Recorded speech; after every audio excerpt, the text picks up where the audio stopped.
Hello, everybody, and welcome to a new episode of the Leaders in Supply Chain and Logistics podcast. I'm your host, Radu Palamariu, a Managing Director of Elco Global, and delighted to have with us today His Excellency Deputy Minister for Logistics Services of the Kingdom of Saudi Arabia, Loay Mashabi. Loay, welcome. Thanks for joining us, and it's a pleasure to have you as a guest. Yes, hello, and the pleasure is all mine. So, first and foremost, I was sharing a little bit offline with you as well. I'm definitely impressed by the career that you have. Yeah, you've done both private sector. Now for many years, you've been in the government side, leading different agencies, a lot to do with logistics, with customs in Saudi Arabia. When you look back at your career, tell the people maybe some inflection points, some key moments, right? In when you look back and say, okay, this really made a difference and shaped who I am. Yeah, so I've started originally an engineer, a petroleum engineer, and I started in one of the most reputable companies out there, Saudia Cargo, very well structured and well-equipped company. And I was actually in the field most of the time. I was a rig site foreman and a production engineer, which dealt quite a lot with logistics and quite frankly, one of the toughest logistics out there, very strict and very difficult. So I was exposed to operations and logistics quite earlier on. And after about 10 years, visiting every corner of Saudi and a few cities in Texas as well, I've moved into the private sector, providing oil and gas services to companies, multinationals such as Schlumberger and Halliburton, ultimately serving Aramco and Saudi fields. And we were more into operations, chemical mixing and nitrogen purging and stuff like that. But we faced challenges with our logistics suppliers. And we've decided to establish our own logistics arm to support our operations. It was so vital that we do it properly.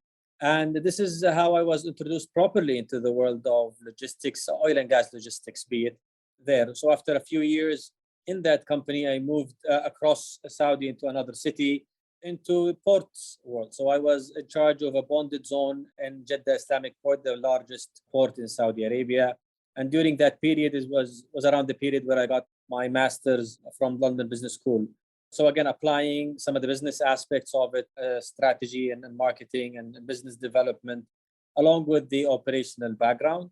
A few years there, I got to work closely with government, customs and ports authority mainly for new products and projects. And this was around the time where the vision was established. And it was a new government on which, as a private sector, we used to go and show them opportunities, and they would respond quickly, and we would launch products together. And it was a very fruitful and successful few years. This is when I fell in love with working in the government sector. I previously would not have, looked up for it. But after those engagements, I got excited, and I moved to the capital in Riyadh, and I joined.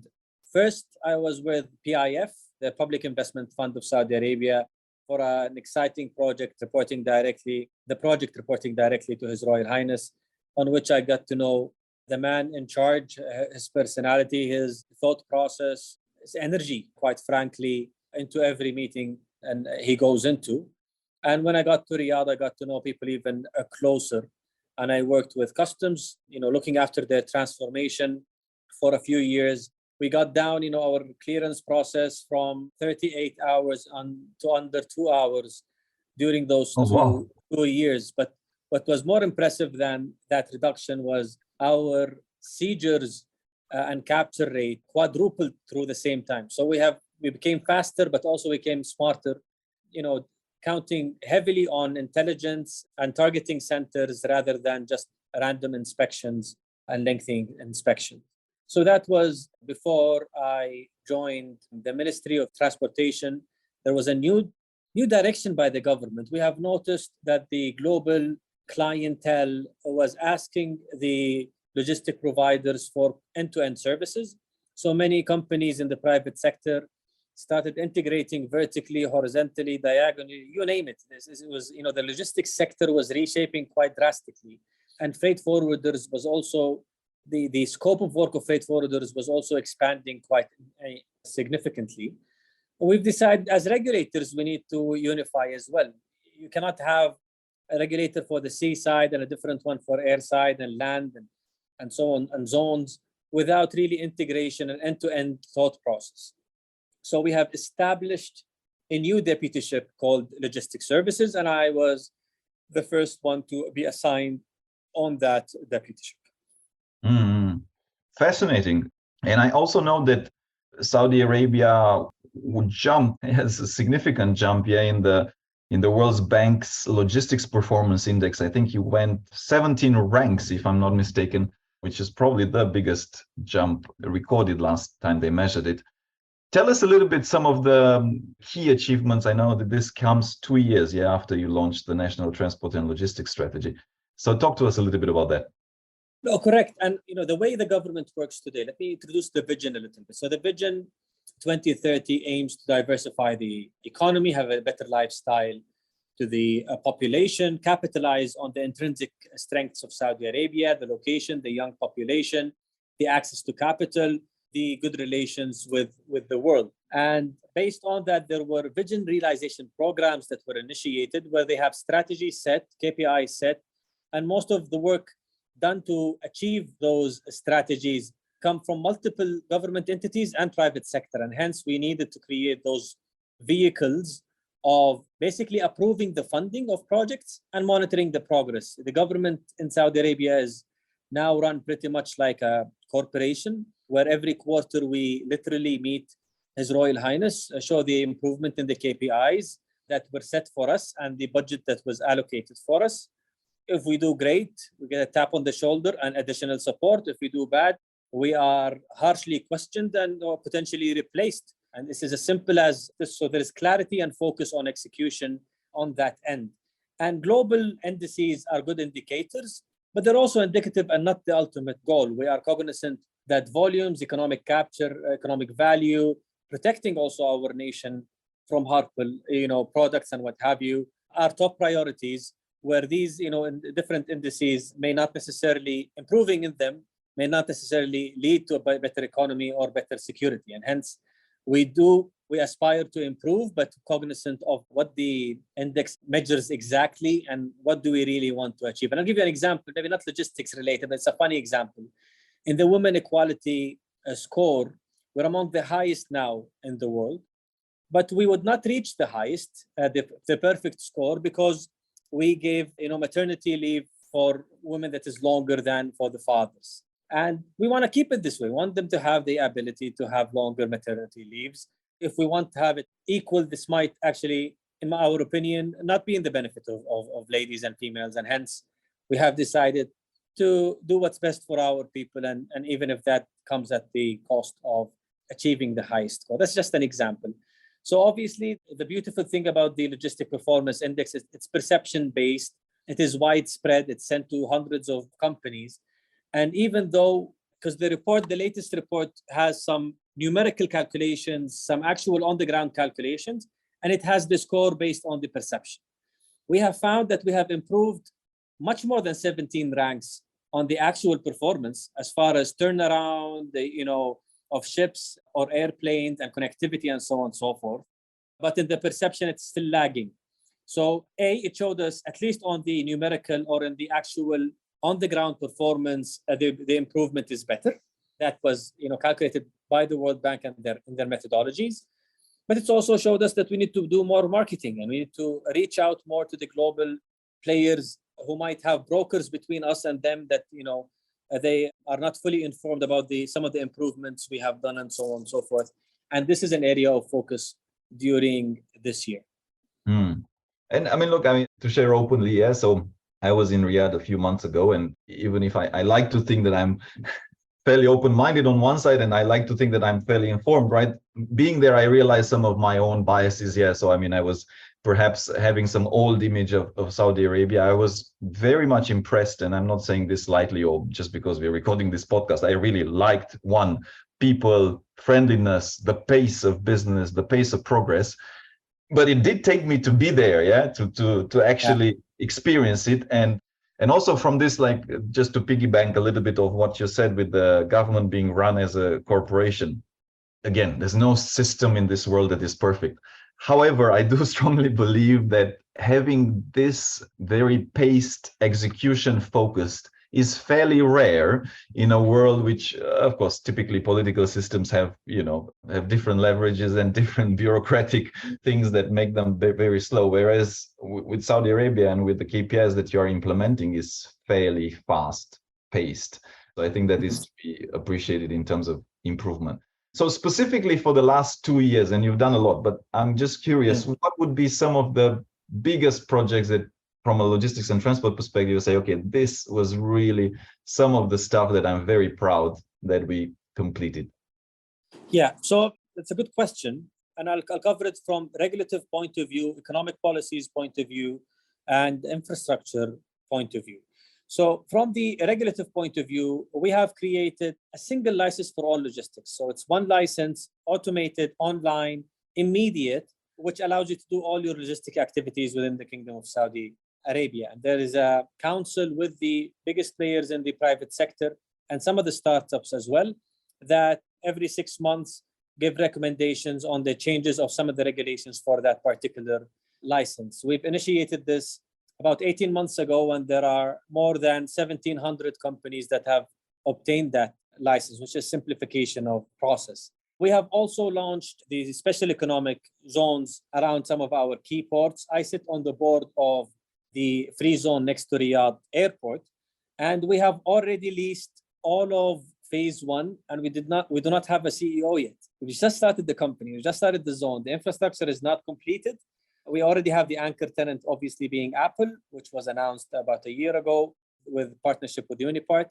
But then we have leased all of phase 1, and we haven't really finished which shows the interest of global players to be next to an economically growing city and really a purchasing power that is quite significant in the region. But we have 4 additional free zones that were announced, and there are another 4 in the pipeline to complement. It's important to say, as we're developing those, they are not completely open. They will not have thousands and thousands of companies. We are selective in what comes in. Those who bring in value economically, those who bring in job opportunities, those who bring in significant global or foreign direct investment, and those, frankly, who are quite governed in their monetary transactions and in their businesses. These are the ones that we allow to come in. So it will not be completely open or with little oversight. There will be oversight because we do have a significant industrial arm into our economy, and we want to make sure also we do not harm that in the process. But I've also, on customs side, I've explained how now it is less than 2 hours. 80% of our inbound material gets cleared before arrival. So pre-arrival clearance is now the predominant method of clearance. Authorized economic operators, those big companies that have the right governance from the right airports or from the right seaports or from the right companies, are almost automatically let in with random checks that are less than 1%, because we trust those companies. We've worked with them. We trust those airports, and we've worked with them, and so on and so forth.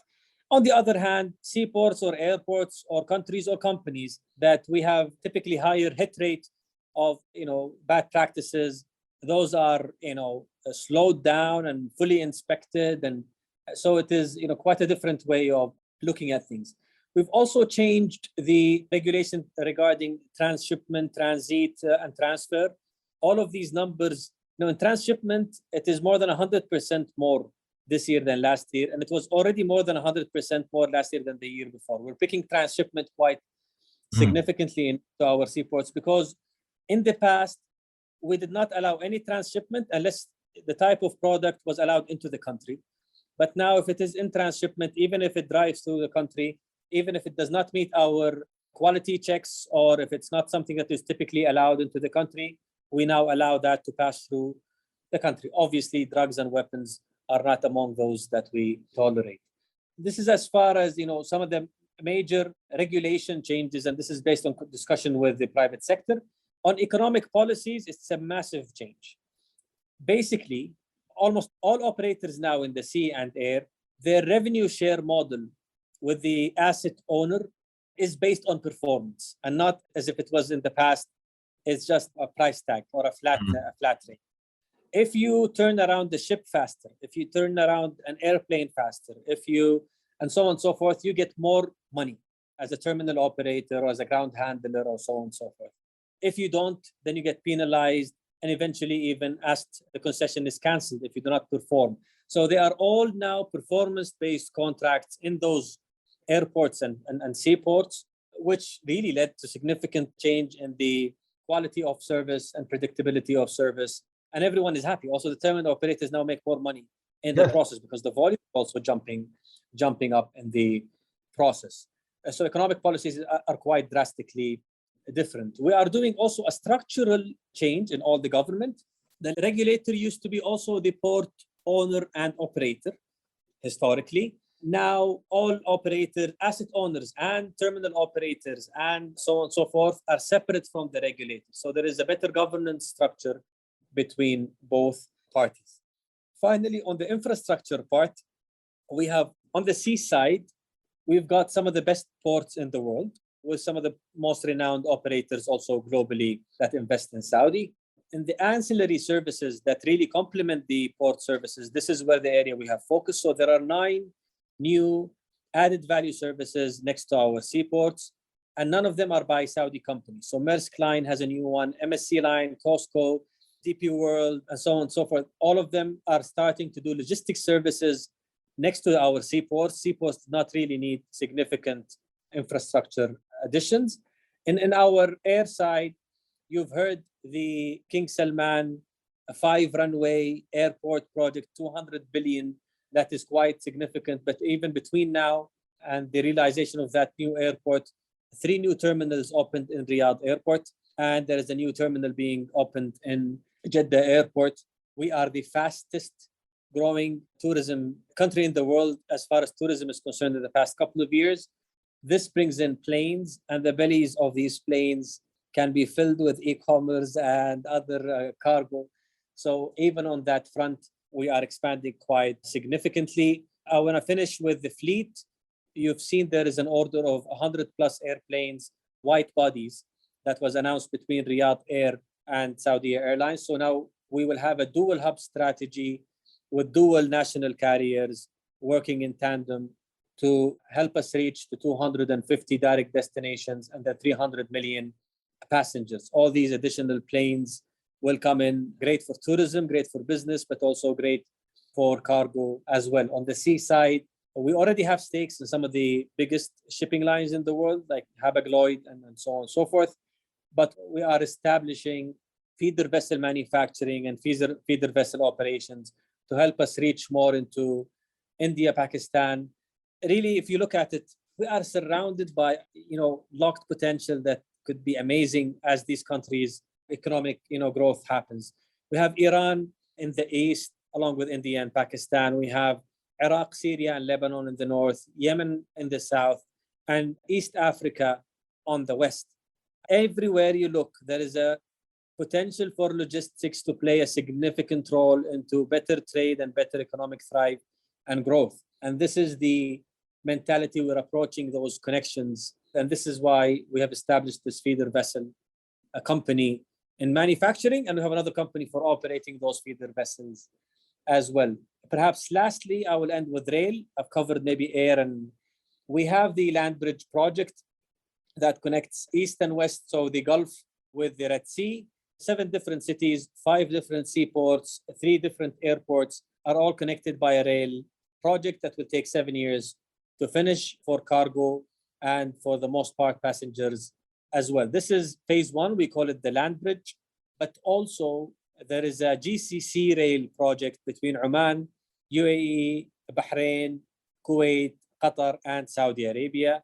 This was phase 2, but it got too exciting that it is now moved into phase 1, and we're expecting to see the first connection completed within less than 3 years. So all the GCC countries are in line with the project, and quite frankly, many global governments / companies are interested to be part of the development of that infrastructure project, and hence we have moved it a little bit faster. It's not often that you hear that in governments that the projects are fast-tracked, and especially, I mean, you're talking about a very significant project. And also it fits quite well with the sustainability aspects, right? Because rail is obviously better in that respect. Now, quick commercial break for me, because you said you're looking for a CEO. Our day job is actually executive search. So, if you need help, come to us. Secondly, and maybe specifically, I wanted to perhaps also share with the audience, and you've told me a little bit about it on our last call, but about the bigger vision. And you spoke a little bit about your neighbors, but ultimately from a positioning, geographical position perspective alone, Saudi Arabia is quite uniquely positioned, yeah, because you're touching three continents, yeah, Africa, Asia, Europe, touching, well, thereabouts, yeah. So what's the ultimate, let's say, goal? What's the 2030 vision? What, after all these projects are completed, how will it look like? Yeah, so I think, and I did mention that we want to capitalize on our intrinsic, advantages. We do have the most prominent buying, purchasing power in the region, be it for consumables, but also really for raw material and, manufacturing purposes and so on and so forth. I'll give you an example. People are familiar with iHerb, one of the e-commerce B2C companies. Their sales in Saudi Arabia is larger than their sales in the US, and it's an American company. In absolute numbers, not per capita. This is why they picked Riyadh as their distribution center. Riyadh alone as a city is 70% of their overall sales. And this really can be applied to many other consumables and FMCG products and e-commerce products and so on and so forth. So we do have this captive demand that is great that we need to capitalize on. And I sit on the board of Saudia Cargo. Our load factor coming in is 95%, never been below that. So we do have, even if without having the free zones, even without having the facilitation, the ancillary services and value-added services, we do have demand coming in, which makes, logistics is all about keeping those moving assets full the whole time and not, move empty. So that's one advantage that we capitalize on. Now, obviously, with the free zones, which allows for re-export with the feeder vessel, with the higher air passenger connectivity, this also allows for export balance that really yields to significantly reduced cost and time for goods to come in and out. And this is how we look at our region. By no means we are focusing on taking a bigger market share of the transit goods. That is not the priority. The priority is to grow that market. We believe it could be 10 times larger than it is today. So it is great to have the Abu Dhabis and Dubais next to us, and hopefully soon Ain al-Sukhna in Egypt and Djibouti as well, Iraq, massive potential. The more these cities and ports grow, the more we believe we're in a position where we can make more out of it. Everyone really in the process, but us especially as well because of our location capabilities there. And I'll give you an example. For tourism alone, tourism between Saudi and Dubai is massive now. It is one of the busiest, if not the busiest, connection between two cities. It's always the top three. It just gives you an example of how both cities, Riyadh, Dubai, for example, benefit from being captive places where many, many people feel that they can go and live and thrive and achieve their goals and feel secure and safe and so on, and easy to do business. And this is really what we're trying to do with our connections. If you've noticed, some are announced and some are not announced, but we're working closely with all our neighbors. And we work on commerce, we work on trade, logistics, we work on financing, co-financing projects, we work on energy sharing. So it's really, we want everyone to grow with us and really create a block between us, Africa, Iran, and North and South, where really the economic activity is of significant larger size. And if I was speaking as a private company within transport and logistics, looking to come to Saudi Arabia or looking potentially to invest in Saudi Arabia, what would you say are the top two, three, let's say, carrot points which would attract us to invest? So I think this is the time to make billions in Saudi. It really is, because we're one of the most, in the G20 countries, we're the second as far as connectivity and internet speed. the 5G coverage, and so on and so forth. Our online shopping is already well above 20% of overall all trade within Saudi Arabia, trade value. The food and beverage sector, the online delivery apps already form 45% of the whole F&B sector in Saudi Arabia. And there are only 5 big players in that domain. It's a trillion, I don't want to say the number, I'm not sure about the number. It's a massive market size. And, there are still relatively a few number of players. Anyone who comes so this is a savvy young generation who's very well acquainted with technology as consuming it, but also in programming. We have some of the best programmers also in the region. Anyone who comes with an improvement to services, with automation, with efficiency, will win quite big. And we're seeing, if you look at all the familiar faces in Saudi who have access here, big European names, big American names, and now big Chinese names who are expanding quite significantly in Saudi. I'll give you an example. The number one last mile delivery company in Saudi is a Chinese company, and they've only entered the market a few years ago. So they're an incumbent, but they have experience, they have services, they can provide predictability, and so on and so forth.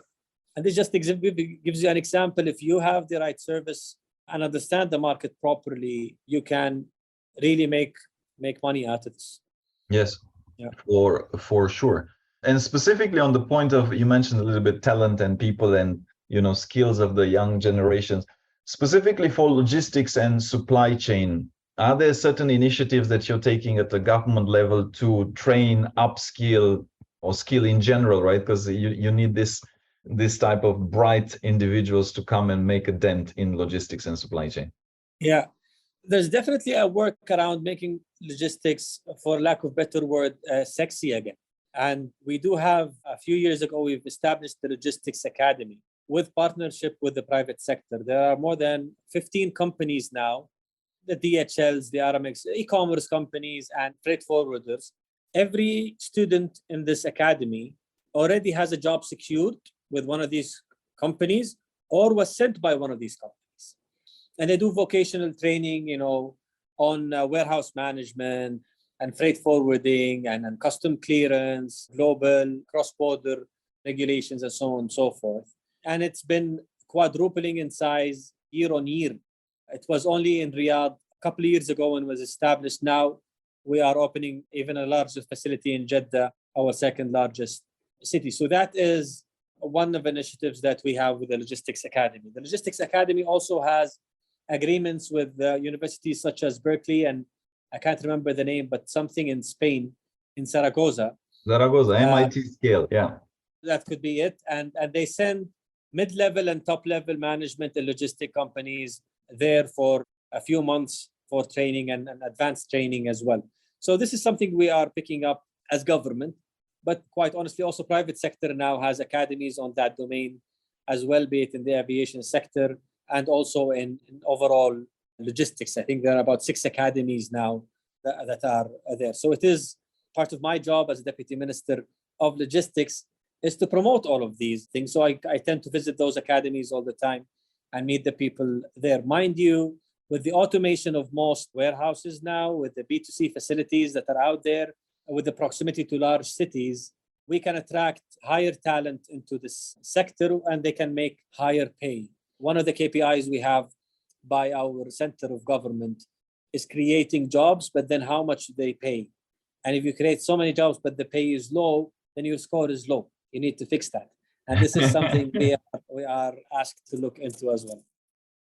And that's also encouraging for me, at least, to see people like yourself putting and sharing this content. So one, you're also young, yeah. So I think that youth and dynamism counts. And two, we need more people like you to tell that story or that narrative of, look, logistics is actually interesting. It's not just, dust and warehouses and moving boxes. Actually, there's a lot more to it. It's quite complex. There's a lot of technology going inside of it, more and more, as well as, well, without logistics, none of us gets food on the table. It's like very, and I think that narrative being told and you getting involved and people like yourself is important for the young generation to also find that this is an attractive place and not only go to. But I also want to say, this is true for Saudis, young Saudis, but also true for, global young and bright population. As I told you maybe before we, went online or live, on my flight back from Bucharest just a couple of weeks ago, there were quite a number of young Romanian people who've never been to Saudi before, and they were with me on the plane. And now we have, Wizz Air having direct flights to many, many destinations, among which is Bucharest. And I was on that plane and I was asking them, have you been to Saudi before? They said, no, this is the first time. We're excited. I said, are you visiting? They said, we're going to go work in NEOM. So a bunch of Romanian young engineers got job opportunities in building one of the most aspiring, most definitely one of the most advanced technological, really endeavor, exploration out there. And I think this is also true to many other young and bright engineers globally. So this is exciting for us as we are getting more and more bright minds also coming to Saudi and being part of that change. We know Anna in common, and she was telling me, I spoke to her a few weeks ago, and she came from Riyadh to Bucharest, and she said the plane was full. Bucharest, capital of Romania, the plane was full. So I think it's there's definitely incoming traffic, and also, I'm deeply passionate about this at the global level, and I think the more we share, the more we tell these great examples of how people are working and making a difference within logistics and supply chain, the more the youth will also come join and obviously make a difference. Now, on that note, final two questions. So one more on what one piece or two pieces of advice would you give for somebody that's maybe freshly graduating, wanting to make a great career, whether it's private or public? What would you say helped you the most in your career? That's good. What I would say is technical knowledge, what you learn in university is important. It gives you insight and really tests your discipline and resilience in many ways. But really being, in my humble opinion, disciplined in the first few years foremost. Being disciplined, being patient, being inquisitive, working with purpose. And the purpose, we're all working to make money, but the purpose should be of higher value, really, towards learning, capturing, reading, understanding, and having an open mind. That is far more important, particularly in the first 5 years of your career. This is what sends you, really distinguishes you from others. How do young people really, some of them really get promoted much faster and get more valuable later on down the road? It's because they obtain the best knowledge. They have the better understanding of the subject. So that discipline, that inquisitive mind, that purpose, when you go to the office, you must have a purpose of what you're doing, but why are you doing it? And who comes before you and who comes after you? How can you make the life of those before you and after you even better? That is the advice I give. And with time, promotion, salary, opportunities will come. But don't jump just quickly on the best pay if the education and the purpose and the clarity and the vision is not there in the organization or in the industry. So maybe that's really globally and in Saudi as well. But I think that is what I tell my brother and sister as well and my friends. Yeah. Yes. And final question. Since the Saudi Arabia football transfer market is the hottest in the world, I gotta ask you, what's your favorite team? Are you allowed to share? What's your favorite team? My favorite team will be playing the World Cup. It is the champion of last year in season in Saudi Arabia. It is Al-Ittihad. It's Jeddah based, and we have Benzema, Jota, Fabinho, Kante, all joining an already impressive team. And hopefully we'll see you in Riyadh. I think in a few months we'll see you in Riyadh, and it will be a spectacular event, I'm sure. Super. Well, fingers crossed. If they win, it would be, I'm sure it would be going to be a national holiday, and and so on. I mean, ultimately, even at the World Cup, Saudi Arabia was the only one that beat the champions, right? So yeah, it was an unforgettable. I have quite a few Argentinian friends, and we had quite fun, me and them. No, I'm sure that's a night that you will never forget, for sure. Well, Minister Loay, it's been a pleasure having you. Thanks for the great sharing. Keep up the great work in Saudi Arabia and keep pushing the logistics and transportation sector. And looking forward to hearing more great stories soon. Thank you. And I look forward to more and more business with our also partners and the region. I think if I end with something, I think trade, logistics are means of communication and connection. And we desperately need more of that in today's world. In the past year alone, I've been to Serbia, Iraq, Djibouti, Germany. I'm going to China next week. Really, I would say the silent majority of the world population is longing for connection, openness, common ground, respect, and opportunities. And as a logistician, we're all for opening more doors. Love that. Brilliantly said. We have enough of the tensions and whatnot. And indeed, the more trade, the more transport, the more commerce, the more you are interconnected. So there's less likelihood that something goes awfully wrong in the middle. Exactly. Super. That's our job. Exactly. Thanks a lot. Pleasure to have you. Thank you. Thank you for listening to our podcast. If you liked what you heard, be sure to go to www.elcotglobal.com and click the podcast button for all the show notes of the interview. Also subscribe to our mailing list to get our latest updates first. If you're listening through a streaming platform like iTunes, Spotify or Stitcher, we would appreciate a kind review. 5-star works best to keep us going and our production team happy. And of course, share it with your friends. I'm most active on LinkedIn, so do feel free to follow me. And if you have any suggestions on what to do and who to invite next, don't hesitate to drop me a note. And if you're looking to hire top executives in supply chain or transform your business, of course, contact us as well to find out how we can help.